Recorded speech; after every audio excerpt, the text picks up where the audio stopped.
Sahur! Sahur! Hei!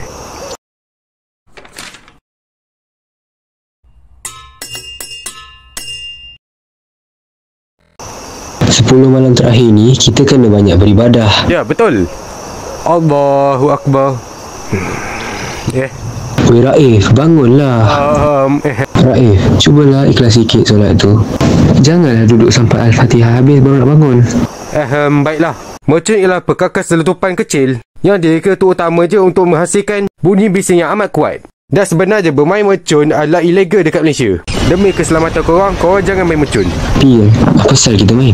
Kita watak kartun. Macam sniper lah guys. Kita berada dalam perang mercun, saudara. So apa lagi? Kasih tembak lah.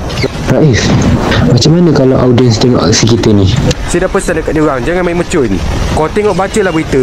Banyak kes budak macam dia main mercun. Cah! Buang! Marcel! Cuu! Mama, tengok mercun tu. Adik pun nak main juga. Adik sayang nyawa ke sayang mercun tu? Adik sayang mama. Adik sayang papa tak? Tak nak. Papa main mercun. Wazir kawas. Senyum. Iliki. Padi adik. Wah! Balik lagi. Tangan aku. Perang mercun tamat. Itulah, main mercun lagi. Guys, bayangkan beli mercun mahal. Semata-mata nak tengok dia meletup je. Lagi weh kalau dia meletup kat tangan kau. So, itu adalah pembazan terbesar.